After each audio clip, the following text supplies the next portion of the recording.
In my 50s and in premenopause with PCOS, I was finally able to shed 30 unwanted pounds. And today in this video, I'm going to share with you my tips, my tricks, my strategies, and how I was finally, against the odds, able to shed weight in midlife. First, a little bit of background about myself. I'm 53. I will be 54 in a couple weeks. I have struggled with PCOS since I was 19. It's a hormonal issue and it causes obesity, infertility, excess hair, also hair loss, sometimes acne. So that I've struggled with. Also, I'm in the perimenopause stage of life. So I've got a double whammy happening here with perimenopause having, additional hormone issues. So I have struggled for many, many years with trying to balance out my weight, balance out hormones. And it wasn't until the last 3 years, once I turned 50, I really decided it was time to, make some changes, try to figure out what was going on with my body, make the changes that I needed to make, and to be consistent. And I will say that that's my number one suggestion for anyone trying to lose weight and go on a new, health journey is you have to be consistent. And, it took me 18 months to lose 30 pounds. It didn't happen overnight. It took a lot of hard work, a lot of consistency. And there's many days, ups and downs, where I wanted to give up. And some days I did. You don't have to, it doesn't have to be your obsession every day of the week. And if some days that you fall off the wagon, you just get right back on it the next day. If you're new here, hi, I'm Lori, and this is Ever After 50. I'm a midlife mom, wife, full-time worker, small business owner, and a pet owner. I'm happy that you're here, and I hope that you'll subscribe. Thank you for watching.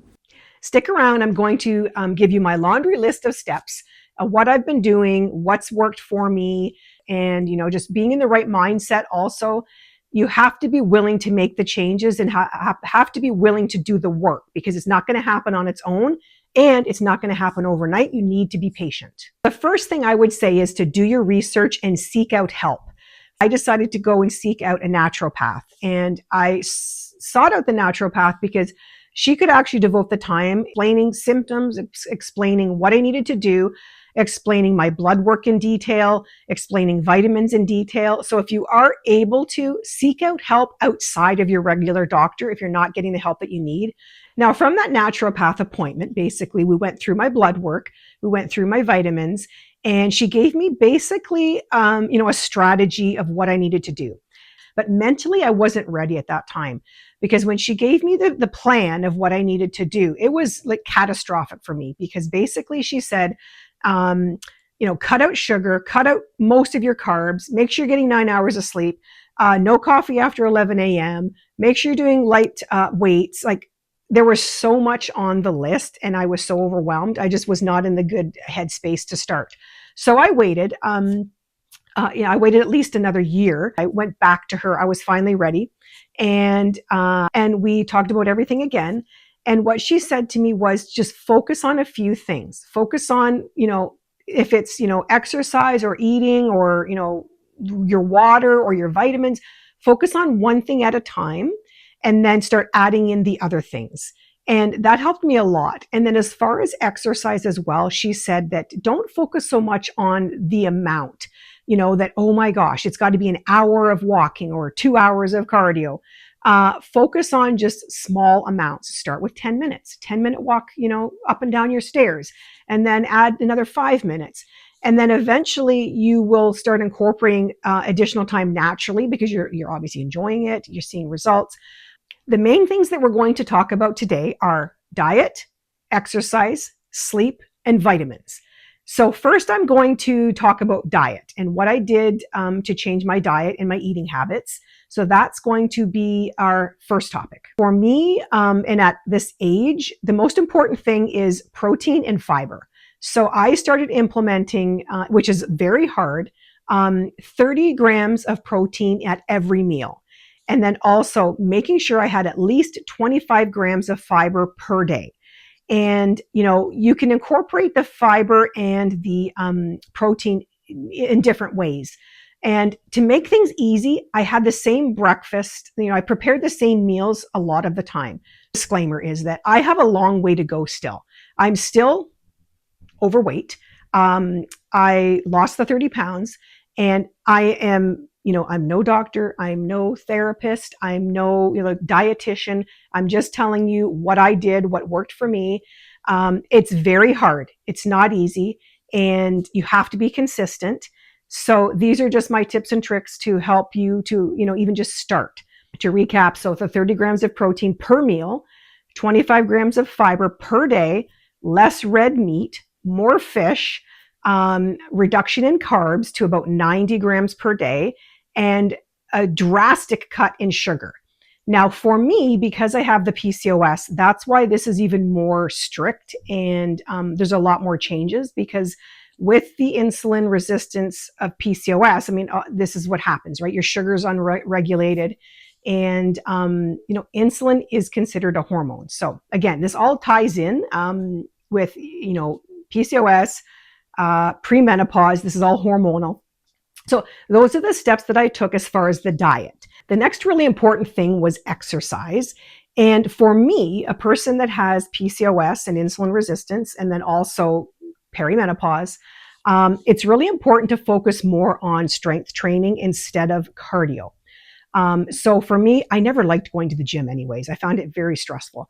And I found cardio to be just too hard on my body, and it stressed me out. So for me, walking, I just do walking. I have a treadmill at home. I'll walk at work. And I try to just do even 5,000 steps a day. It's very hard to add in, they say 10,000 is optimal, but depending on the time that you have, it is hard to incorporate that into your schedule. But if you, try to add a little bit here and there. So on my morning break, 15 minutes, my lunch, half an hour, afternoon break, 15 minutes, in the evening, another half an hour, wherever you can to just get your body moving and have more movement.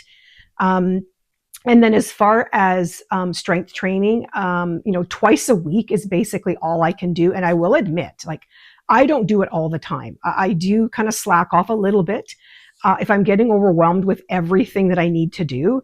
As far as, making sure you're eating healthy, making sure you're taking the vitamins, making sure you're having the water, and then the exercise. It is a lot. So not everything runs perfectly. And that's the thing. You have to give yourself grace. Don't worry if you're not doing all the things you're supposed to do. Just focus on the things that you can do, and then eventually the other things will fall into place. The vitamins. Okay, so what I've been taking I've been taking vitamins for probably the last 5 years, but I've added a few things in based on my age and the PCOS. So what I take, which is an absolute must, is B12, vitamin D3. I take berberine, which is for sugar. A lot of people with PCOS take that. I take magnesium glycate, calcium, and omega-3. Now, the other important thing to mention is that a lot of times people are not even taking the right amount of vitamins. And that's what the Naturopath really helped me with. I wasn't taking nearly enough of what I was supposed to be taking. So that was really helpful. I have seen a huge difference with my sleep.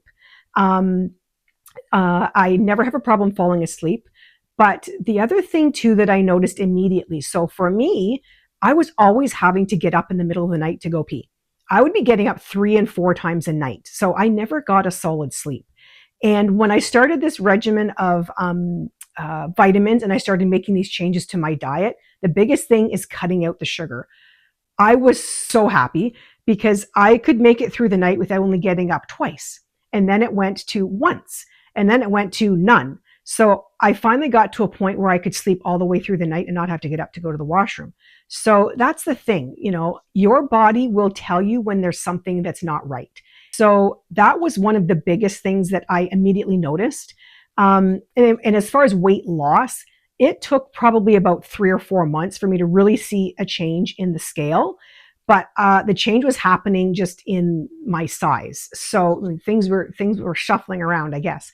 But so you have to be patient. I know that I ramble a lot in my videos, so I'm going to just do a quick, easy summary for all of you of all of the things that I changed, what I implemented, so you can learn from me, and hopefully you can also have success losing weight.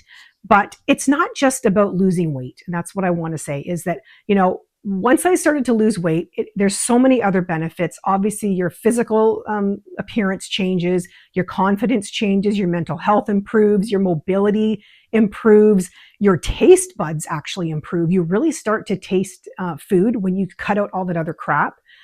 Focus on your diet, your exercise, your sleep, drinking your water, and taking your vitamins.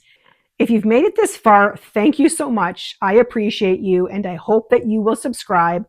If you are also on a weight loss journey, I hope that you'll share in the comments what's worked for you, your tips, your tricks. And I hope that also you will check out my life advice playlist for many of my other videos where I share my tips and tricks and life advice. Thank you so much for being here. Bye for now.